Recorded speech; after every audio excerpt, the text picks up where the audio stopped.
Hi there, Bob Gager from Adobe here with another installment of Ask Bob, where I get to answer questions posed by our Elements fans. Today's question comes from Reagan, and Reagan wants to know how to convert part of his photo into black and white and leave some of it in color. We call that selective color. So the example's right here, where we've got our original photo on the left, it's the full color image, and the photo on the right, where we've selectively chosen just part of the photo to be in color. Doing this is really easy in Photoshop Elements, and let me show you how.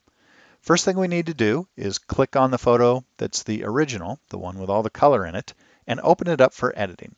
And the way we do that is by just clicking on this editor button down in the action bar.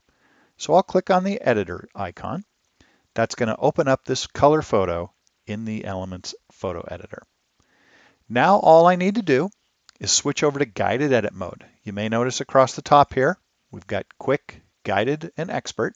So switch to guided because in the guided edit mode, we've got a built-in tutorial in the photo effects category. So over here on the right, click on photo effects and you want to select black and white selection. Go ahead and click on that.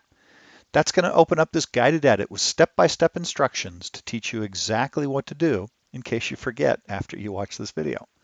So to start off with, we use the first button here, the black and white selection tool. Go ahead and click on that.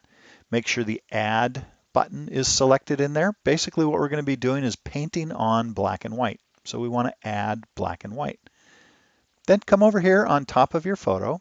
My mouse is right here, right? So I've gotten that black and white selection brush, and all I need to do is drag over the photo and paint on black and white. Now you can see Photoshop Elements is helping me by doing a bunch of edge detection. As I drag over big areas, it automatically expands that black and white to the edges of things. So it's found the edges of this ribbon on top that we want to keep in color and converted everything else to black and white. Now I want to get the mistletoe in black and white too, so I'm going to drag over that. And you can see sometimes the edge selection stuff gets a little carried away. Well, over here on the right, that's what this subtract brush is for. If instead of having add, I just switch over to subtract, and then I go back and paint over something, it's going to subtract that black and white effect and put the color back in. So I want to do a little bit of subtracting where our edge detection got a little crazy. And you can see sometimes it's hard, depending upon your image, to get the perfect edges detected. Well, when that happens, what you want to do is switch down to step 2 and pick the black and white detail brush. Go ahead and click on that. I'm going to zoom in a little bit. So over here in the top left is our zoom tool. Go ahead and click the zoom tool and zoom in a bit so we get some fine detail in where we're working. Now go back to that black and white detail brush over here on the right and then either add or subtract. So I want to add in the black and white effect. I'll start there. I can just paint in, and you can see with the detail brush selected that edge detection is turned off. So I don't have to worry about Photoshop Elements finding the wrong edges. I can just use my brush and paint in very precisely where I want that black and white effect. Let's get rid of a little bit of this blue and maybe up in here in the ribbon, and over there, there's a little bit of color on that leaf of the mistletoe. So I can get rid of the color anywhere I want it.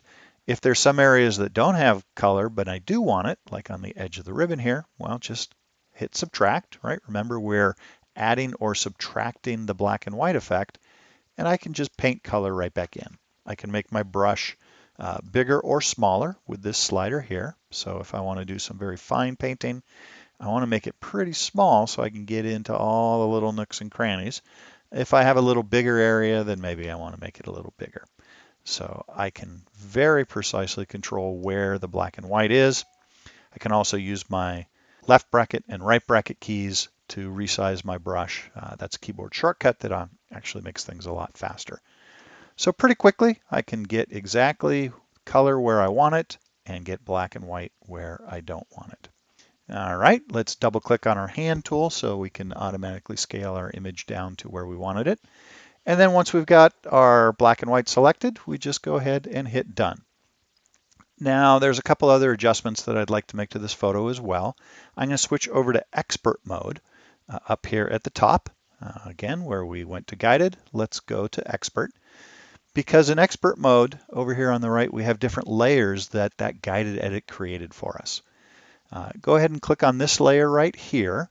And what we want to do is sharpen it a little bit. So this is essentially our image, and then this layer on top of it is applying the black and white effect.